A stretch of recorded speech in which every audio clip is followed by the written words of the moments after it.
grammar reported statements، الكلام المنقول الغير مباشر. خلي بالك حل اللغز في أول مثالين دول.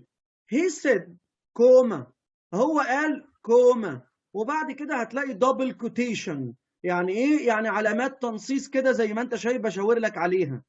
I play the guitar، هو قال انا بلعب جيتار كويس. ده كلام مباشر. اعرفه ازاي يا مستر؟ لازم تلاقي كده كوما وبعد كده الكلام موجود بين دبل كوتيشن اللي انا عاملهم لك بالاصفر. لكن لو عايز انقل الكلام دوت على لسانه، هو قال انه هو بتغير الفاعل، بدل I play لا he said that، هو قال ان هو he played، خليت المضارع ماضي he played the guitar well. طيب قبل ما اشرح لك بقى الجرامر اميز ازاي بين الجملتين. كلام direct speech، كلام مباشر، direct statement كلام مباشر، لازم تلاقيه بين علامات التنصيص double quotation اهم. لكن الكلام الغير مباشر المنقول he said that، وبعدين تلاقي جملة في الماضي على حسب بقى الفاعل ده هيتغير. لو ركزت اللي انا بقوله بالعربي هتفهم. هو قال انه هو بيلعب جيتار كويس، بنقل كلامه he said that، مش هتلاقي بقى double quotation، هتلاقي جملة he said that he played the guitar well. تعال نطبق ازاي الخطوات steps to change from direct to indirect. تعال نحول من الكلام المباشر للغير مباشر. عايزك تحفظ المعلومات دي. said بتبقى said that او said بس. لو لقيت say في الجملة دي هتخليها say، لو لقيت says برضه هتخليها says. لكن دي معلومة خطيرة ناس كتير بتتلخبط فيها. لو لقيت said to لازم تحولها لتولد في الجملة بتاعت الاندايركت. يعني لو لقيت مثلا he said to me هو قال لي I play guitar well. الجملة دي مباشر ولا غير مباشر؟ مباشر، لأنها between double quotation، علامات التنصيص هم. حولها said to me تبقى told me، ما ينفعش أقول he said to me تاني، لا he told me that he played، خلي الجملة ماضي guitar well، بنقل الكلام على لسانه. هو قال إنه هو أخبرني إنه هو بيلعب جيتار كويس. يبقى تاني لما تلاقي في الجملة بتاعت المباشر said to me لازم تحولها ل told me. said to me told me، يبقى said to بتتحول ل told. طب say to tell، طب says to tells.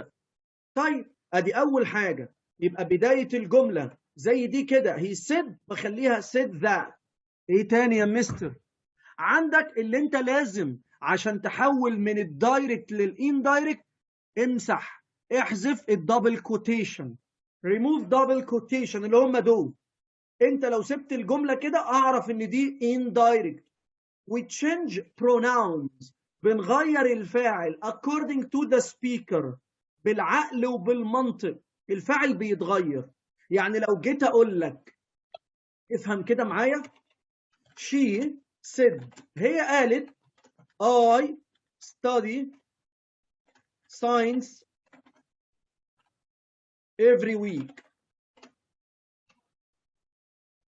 بلاش every week دلوقتي، خليها هي قالت وبعد كده كوما وتفتح الدبل كوتيشن I study science. عايزك تنقل كلامها she said that she برضو. ايوه لان هي دلوقتي بنت غير، يعني بنت غير اللي فوق، هو يبقى هي لما اجي انقل الكلام على لسانه هو. لكن she said that هنا المضارع لازم يبقى ماضي she studied science. هي قالت ان هي بتذاكر ساينس، لازم كده تحولها الماضي. طيب عايزك بقى المربع اللي جاي قدامك after that، بعد that لازم تحول الجملة الماضي بدل مضارع. هتلاقي الجمل مثلا في المضارع البسيط تحولها الماضي بسيط، طب مضارع مستمر حولها الماضي مستمر. تعالى نلعب اللعبة دي. مضارع بسيط ما تفكرني بيه يا مستر عشان مش فاكره. يعني مثلا لما تلاقي ام او از تحولهم لووز ووز. لما تلاقي ار تحولها لوير. مش فاهم يا مستر؟ خد مثال. he said هو قال كوما دبل كوتيشن I am happy. هو قال أنا سعيد. خلي لي الجملة دي indirect. He said that he was happy. هو كان مبسوط. ازاي يا مستر؟ ايوه said بقت said that، وبعد كده تحول الفاعل انا اكون انه هو كان، هو قال انه هو كان سعيد. ام تتحول لووز. ده مش كلامي، ده الصح. ام او اس بتتحول لووز. ار تبقى وير. لو لقيت هاف او هاز حولها لهاد. دو او داز بتحولها لديد. هاف او هاز بتبقى هاد. كان بتبقى كود. شال بتبقى شود. ويل بتبقى وود. ماي مايت. واي فعل تاني حطه في الماضي. باي الماضي بتاعها شاز بوت. جو الماضي بتاعها شاز وين. بلاي الماضي بتاعها بلايد. ادينا مثال يا مستر. he said هو قال، ده كلام مباشر. I go to school by bus. هو قال انا بروح المدرسة بالاتوبيس. he said that he، ما حدش يقول لي جو، لازم تخلي جو دي ماضي. he went to school by bus. هو قال ان هو بيروح المدرسة بالاتوبيس. لازم الجملة الاندايركت تبقى في الماضي بعد said that. لازم الجملة تحولها الماضي. مضارع بسيط ماضي بسيط. مضارع بسيط ماضي بسيط. خلي بالك ان عندنا في التدريبات شوية اسئلة زي دي كده وهنتلخبط دلوقتي. هتلاقي ويل، هتقول لي ده ويل ده مستقبل. ايوه خليها وود. طب شال شود. طب كان كود. هو الكلام ده كان موجود في الصور يا مستر اللي انت وريتها لنا؟ ايوه كان موجود. تعالى كده افكرك. لما جيت انقل الكلام بتاع I can sing قلت هو قال هو يستطيع ان يغني. he said he could sing. هو كان بيقول انا اقدر اكتب اغاني. he said he wrote fantastic songs. اللي مركز هيبقى عارف انا بقول ايه. طيب يبقى كان تتحول لكود. shall should will would may might. طب افرض يا مستر مضارع مستمر. يعني ايه مضارع مستمر؟ يعني ام او از او ار. ام او از بتتحول لووز، وار بتتحول لوير، والفعل لازم تحط له اي ان جي. يعني ايه؟ خد المثال اللي جاي. she said هي قالت كوما دبل كوتيشن I was cooking rice. والله أنا كنت بطبخ رز. انقل الكلام ده بقى. she said مش she is. she said. said ممكن تخليها said أو said that، بس أنا بحب أقول said that. she said that هي she was cooking. كده الجملة غلط. هقول I am cooking. أنا قصدي أقولها كده. هي قالت أنا بطبخ رز. خلي بعد said that ماضي. طب ده مضارع مستمر حوله ماضي مستمر تبقى she was cooking rice. كده انا حولت المضارع لماضي، بس ده مضارع مستمر حوله الماضي مستمر. واحد في سنة 6 ومش عارف المضارع المستمر من الماضي المستمر، دي مش مشكلتي. دي مش مشكلتي، لازم يشوف مدرس تاني. طيب عندنا بعض الحاجات اكتبوا عليها حفظ. دي لو ما حفظناهاش مش هتعرفوا تحلوا. دي من اخطر واهم الحاجات. دي بالفهم، يعني اللي فات ده فهم، لكن ده حفظ. لو لقيت في الجملة this خليها that. لو لقيت these خليها those. لو لقيت here خليها there. لو لقيت now خليها then. لو لقيت tonight خليها that night. لو لقيت tomorrow خليها the next day. لو لقيت yesterday خليها the day before وانت بتحول. لو لقيت my خليه his او her. ago before. today that day. next the following. يعني ايه يا مستر؟ مش فاهم حاجه. تعال اديك مثال علشان تفهم بتاع yesterday دوت. بص كده. he said هو قال I watched TV yesterday. هو قال أنا شفت التلفزيون امبارح. جملة في الماضي، خلاص عادي. هو قال he said that. he وتخلي الجملة برضه في الماضي، ماضي بسيط خليها ماضي بسيط عادي. he said that he watched TV. لو سبت yesterday فكده غلط، ما ينفعش اكتبها هنا، ما ينفعش. أمال yesterday بتتحول لإيه يا شباب طبقا للمربع اللي قدامكم؟ هو دي بقى المذاكرة. هو قال إن هو اتفرج على التلفزيون اليوم اللي فات the day before. نيجي نحل، الناس تروح قايله لك he watched TV yesterday. يبقى أنت يا ابني عملت إيه؟ ما عملتش حاجة. فأنت لازم تحفظ المربع ده. ده بالنسبة لي اللي جاي دوت على فكرة بالفهم. I في الاندايركت بتتحول لهي أو شي، زي المثال اللي أنا قاعد أرفق بيه كل شوية. هو قال أنا، فأنت لما جيت تحول قلت هو قال إن هو. لو هي بنت تبقى هي قالت إن هي. me تبقى him أو her. my تبقى his أو her. mine تبقى his أو hers. we بتبقى they إحنا. يعني إزاي يا مستر؟ we said إحنا قلنا we like football. إحنا قلنا إحنا بنحب الكورة. هنقول بقى لا، هي اسمها they said. هم قالوا إحنا بنحب الكورة. يبقى they said that. هم قالوا إنهم they liked football. بنقل كلامهم.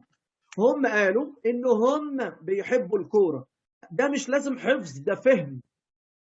ours تبقى theirs. you تبقى I أو we أو they على حسب المتحدث.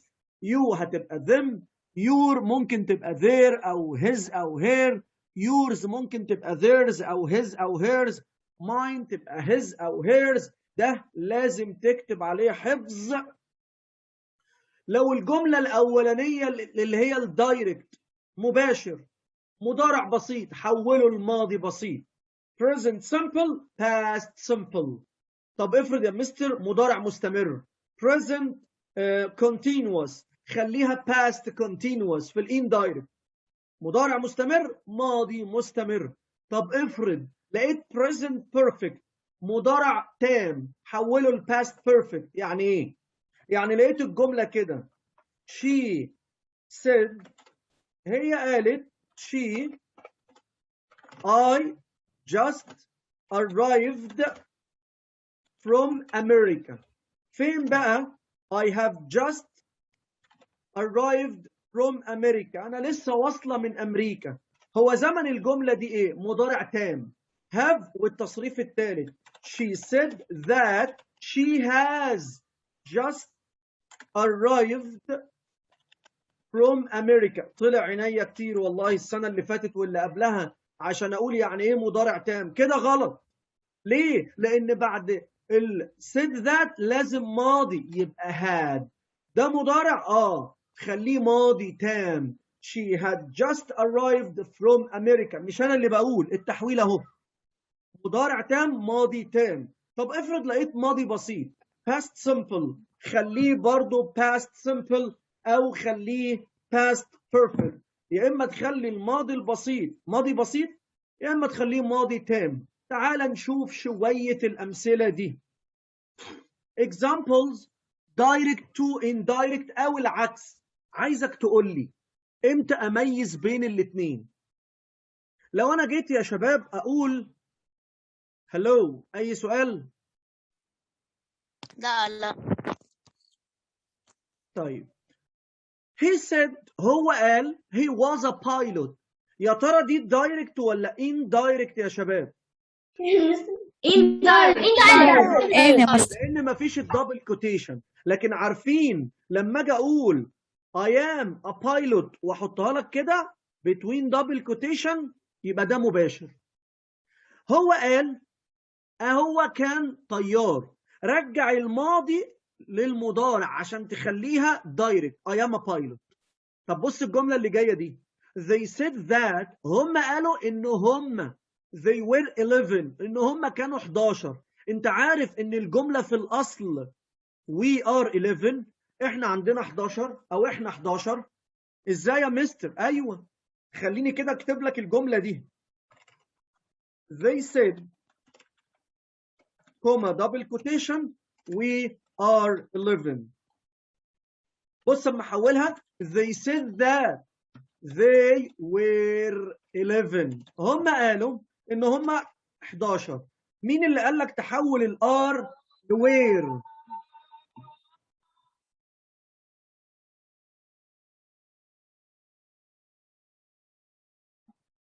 مين قال لك تحول الار لوير؟ المربع الجميل اللي فوق اللي احنا محتاجين نذاكره ار بتبقى وير.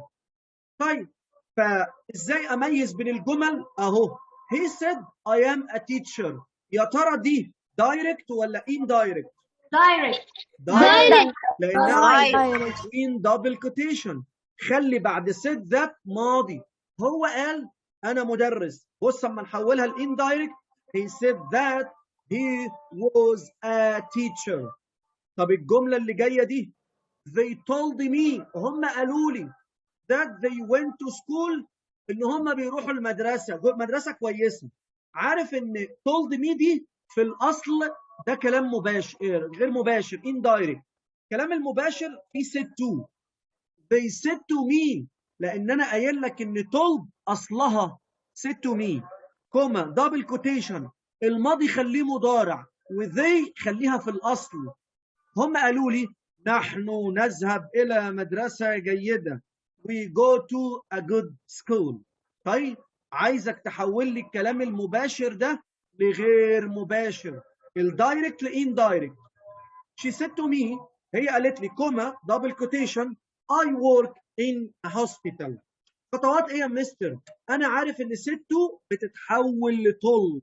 she told me هي اخبرتني that she worked ماضي هي اشتغلت in a hospital.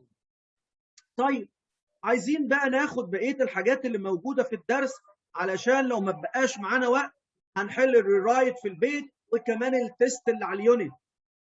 المره الجايه ممكن نبقى ناخد وحده تايم كده لو بقى معانا ربع تلت ساعه. spelling one or more or two syllables. كلمه ممكن تبقى مقطع واحد ممكن تبقى مقطعين. هو انت بتقسم المقاطع دي ازاي يا مستر؟ على حسب الحروف المتحركه. كل مقطع في حرف متحرك. We divide the words in syllables. Each syllable has a vowel sound. يعني ايه؟ يعني لما اجي اقول لك ليه دي مقطعين يا مستر. هي الواي حرف متحرك في النطق بس لكن هي حرف ساكن لكن بنعتبرها حرف متحرك. letter Y is considered sometimes a vowel in words. وانت بتنطق اسمع كده ال one syllable كلمه مقطع واحد ما بقسمهاش. سي هي كلمه واحده. put cut لكن كلمه مقطعين. river two syllables. lady baby puppy lorry. شايفين two syllables. طيب من ضمن الحاجات اللي بتيجي كمان في الاختيارات تبقى عارف يعني ايه الكلام ده. في حاجه اسمها suffix. الحروف المميزه اللي بتيجي في نهايه الكلمه زي الثلاث حروف دول بيجوا في نهايه الكلمه. some letters at the end of the word. full. بص كده لما اجي اقول لك care يعتني. careful كن حذر بيكون حذر. color ملون. full colorful ملون. help full مساعد. useful مفيد useful. wonderful رائع. harmful مؤذي. بتجمع الكلمتين بتجمع الكلمة الأصلية والسفكس اللي بيجي في نهاية الكلمة يجمع لك صفة. صفات قدام عينيك. careful colorful helpful useful wonderful harmful.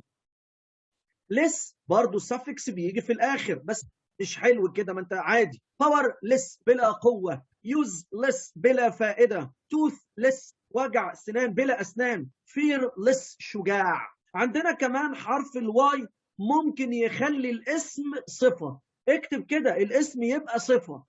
ساند رمل، ساندي رملي. رين مطر، ريني ممطر. ويند رياح، ويندي رياحي. سن شمس، ساني مشمس. الحاجات دي انتوا عارفينها. ستورم عاصفة، ستورمي عاصف. ديرت قذارة، ديرتي قذر. روك صخر، روكي صخوري. ويف موج، ويفي ذو أمواج. بتحول الاسم لصفة. قلنا قبل كده مش بنذاكر الدرس بس والكلمات والجرامر، الحاجات دي بتيجي في الامتحان. عندنا أخطر وأهم المعلومات verbs, prepositions, expressions وadjectives. عندنا تصريف الأفعال في 3 حاجات: present المضارع، past الماضي، الباست participle التصريف الثالث. طيب عندك الترجمة وكل فعل معناه ايه؟ run out يستنفذ بيخلص، زي الطاقة المتجددة renewable. never runs out. الماضي بتاعه run out، ran out، والتصريف الثالث run out بترجعها كده. blow، blew، blow. make into، made into، made برضه into. find، found، found. send بالدي، sent، sent. come in، came in، come in. لازم حضرتك تذاكر اللي قدام عينيك ده بيجي في الامتحان. يعني ايه move towards؟ بيروح في اتجاه. move away from يتحرك بعيد. يعني لما اجي اقول لك move away from here امشي من هنا.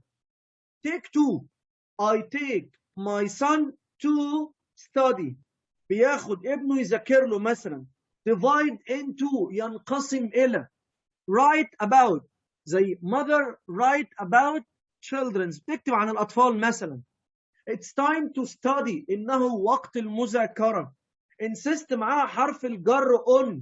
افرض أنا جبتها لك في الامتحان insist about غلط. insist on. وقت الفراغ ال3 كلمات اللي قدام عينيك: spare time، free time، leisure time وقت الفراغ. run out ينتهي يستنفذ. يحول إلى turn into. الجنريتور بياخد الانرجي turn energy into electricity. on earth على الأرض، مش in on. صفة وعكسها الادجective والopposite. expensive غالي، cheap رخيص. natural unnatural. renewable متجدد، non-renewable غير متجدد. simple complicated. careful careless. useful useless. نافع بلا نفع. شايفين full less full less. powerful powerless. لما اجي لك واقول لك التعريفات دي تختار ايه ما بين الاقواس؟ ادي الكلمات. يعني ايه generator؟ مولد كهرباء. a machine that makes electricity الآلة اللي بتصنع كهرباء. blade الريشة بتاعت المروحة. a thin flat piece of metal قطعة رفيعة كده مستوية من المعدن، من البلاستيك، زي المراوح اللي في البيت أو في السقف أو المراوح اللي على طريق الغردقة بتاعت اللي بتولد كهرباء. tide المد والجزر. the rise ارتفاع and the fall رجوع سقوط of the sea بحر بيعلى وبيرجع. turbine برضو جهاز machine آلة that produces power بتطلع قوة. using pressure بتشتغل بإيه؟ يا إما بالليكويد أو الجاس اللي هو الهواء. barrier حاجز بتبني حاجة كده مرتفعة زي السد العالي، ما هو حاجز. a structure هي بناء that stops something or somebody. اعمل حيطة، بنلعب كورة عاملين حيطة عشان نوقف الكورة، يا إما وقف شخص جيت وقفت بجسمي قدامه عشان ما يعديش، أو بنيت السد العالي عشان يحجز المية، تيجي باندفاع تولد طاقة. engineer مهندس someone who understands the making of machines فاهم ازاي الآلات بتشتغل. عالم عارف عن العلوم جاية من اسمها scientist someone knows a lot about science واحد عارف عن العلوم. solar شمسي coming from the sun جاي من الشمس. power قوة طاقة. the energy that is used for making machine work. وخدنا الكلام ده السنة اللي فاتت في الساينس. القوة هي الطاقة اللي بتخلي الشخص أو الإنسان أو الآلات تشتغل. renewable على طول موجود. will always exist متجدد. never runs out ما بينتهيش. electricity the energy that people use الطاقة اللي الناس بتستخدمها. ليه؟ to work or light houses عشان تشغل الآلات وتشغل البيوت أو تنور البيوت. push go forward بيدفعوا لقدام. air the space around us المساحة والهواء اللي حوالينا. band فرقة موسيقية. group of musician working together بيشتغلوا مع بعض. شوية موسيقيين بيشتغلوا مع بعض. طيب البيج اللي قدامكم دي يا شباب بيج نمبر 14. تعالوا نحل بس أول أسئلة بتاعة الاختيارات والباقي الريرايت والتست اللي على اليونت نحل فيه براحتنا المرة الجاية. احنا في تاني يونت ولسه ما دخلناش المدرسة. تعالوا نحل. هروح عند رؤى اللي رفعت ايديها. He said that والله العظيم بعد said that ماضي. هو قال إن هو حب ألعاب الكمبيوتر. ها؟ liked ماشي liked اللي آخرها اي دي. كويس جدا. liked. الأخوين. مهاب said مهاب قال that he play music well ماضي. could. أخوك. مازن said that he would be an explorer liked الماضي. بعدها شايفين would like. انت قلت ايه like ولا liked؟ قلت ايه؟ like بس لان بعد would هي دي الماضي الفعل في المصدر. طيب كويس. مريم عمرو. he said هو قال انه هو كتب اغاني رائعة. wrote اللي هي الماضي. عايز اروح عند سلمى محمد. عمرو said he could well بعد could الفعل في المصدر.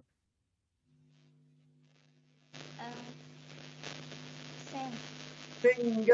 ازاي يا مستر؟ ايوه ما هي دي الماضي. هو قال ان هو استطاع عزف او غناء كويس. اخر سؤال معايا ياسين مختار. pupils said in كذا were reading and sports. هواياتنا الالعاب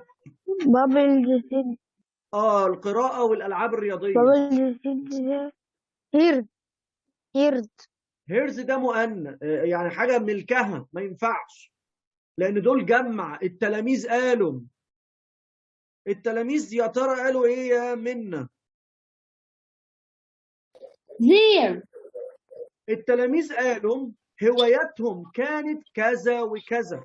ما ينفعش فعلا أقول اور دي في المباشر لكن أنا بنقل عن كلامهم. التلاميذ قالوا هواياتهم كانوا كذا وكذا لأن ده كلام منقول مش اور.